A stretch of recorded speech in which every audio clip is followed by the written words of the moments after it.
does a lot for practitioners in the space of career development and professional conduct and whatnot. I can say on authority that part of our CPD and CPD points you need to re-register to be in good standing to practice as a medical practitioner. A lot of the CPDs are conducted on how to handle ourselves, client relationship, medical legal issues, and whatnot. The Ghana Medical Association is not a PR outlet, and to a large extent, the health sector. It's the reason why there is even a prescribed size of a billboard or an advertising board you can put up to even advertise a health facility. We don't advertise even health facilities on TV. So you would never see a medical facility, a hospital proper, that is ever advertised on TV. Oh, the private ones do. It's against our ethics. Right. So we are aware of what's expected of us and what's not expected of us. But the major source of conflicts and attack in our facilities is not because we don't communicate. In a season where, or a period where I have an emergency, it's difficult to say, but my interest is not you, Nana. Should you bring your child to me, my topmost interest, my priority is your child. Yeah. We understand the human face, especially in our setting. It's not for nothing that when the WHO was developing the health system pillars, that anytime you want to have a review, anytime you want to improve any sector at all, everywhere in the world or anywhere in the world, there are 6 major pillars you need to consider. We are not going to the academics of it. But when it came to the African terrain or developing countries like ours in Africa, they particularly included extra 2, which is community mobilization and research. Right.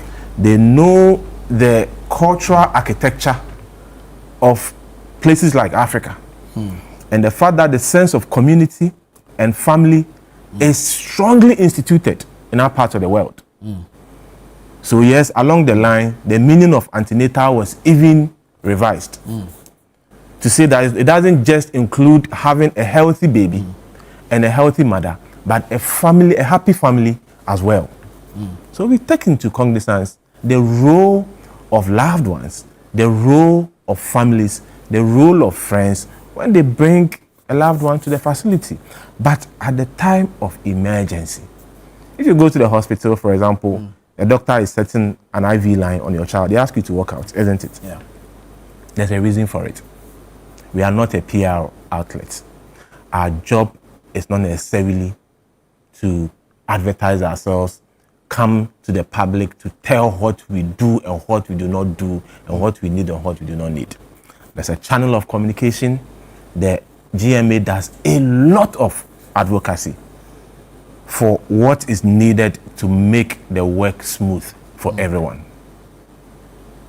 Right? So I understand the discussions going on. But you're talking about medical practitioners, medical people, your safe space that you need the best of clear minds to work, becoming a danger zone for yourself. And we go through a lot, except we don't talk. Right? This has become topical. Had it been the other way around, I'm sure by now you would have deployed the whole national security in the hospitals.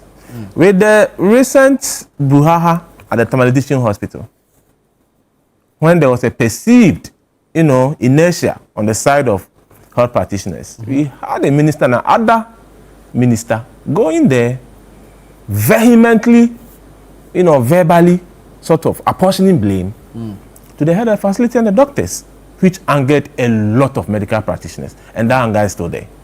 That act demonstrated to colleague doctors at the Tamale Teaching Hospital still lingers on, and you speak to colleagues and they're like, how can you come to my workplace and by virtue of you having a position, you come and demean me in my safe place. If your boss is unhappy with your performance, he has the right to take you on. There's a channel for it. Exactly. There's a channel for it. Imagine you having your production at this point. Then your CEO or manager is unhappy with you. Then he works on the set. You come and register his displeasure at you. And you say, yes, he's my boss. He has the right to rebuke me when I'm wrong. So coming on set with the cameras on, everyone watching, to rebuke you, and you'll be happy or you'll be okay. There are channels. Even if you come to the facility and you want information from me as a doctor, I'm not obliged to give you information. I should direct you to administration. We have HR people. We have hospital administrators. We have medical directors before CEO. So if you go to a place like Kolebu, there's a CEO, there's a medical director, and there is an head of HR. If you want any information, I'm not the one to give you the information as a doctor. I'm there to provide services. I'm not there to handle management and what you need to consume, right? That is not my job description. My job is to give you the healthcare you need. And how can I be best performing? How can I be at my best if I don't feel safe in my own environment? And like I said, we go through a lot, except we are not out there to say these things. I've been a victim of verbal attack, not physical. I have colleagues who were physically assaulted. They had to call the nearest police station for the police to come and forestall normalcy.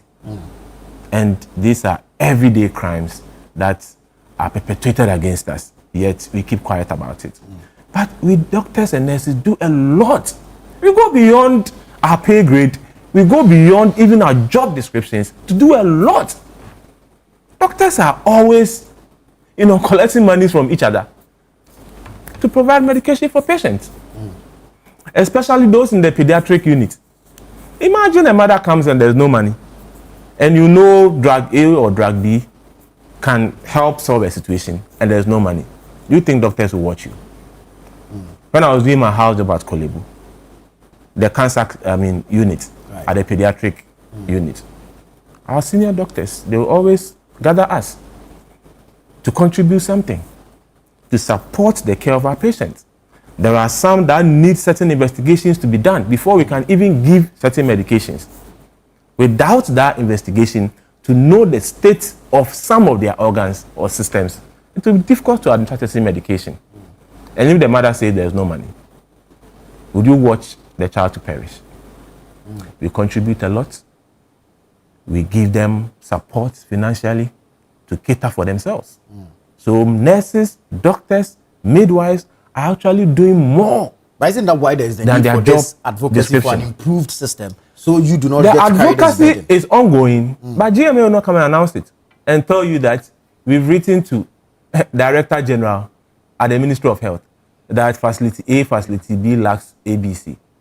At the end of every 6 months, we do review and reports, and every hospital administrator, or to a large extent, the minister knows what the hospitals need.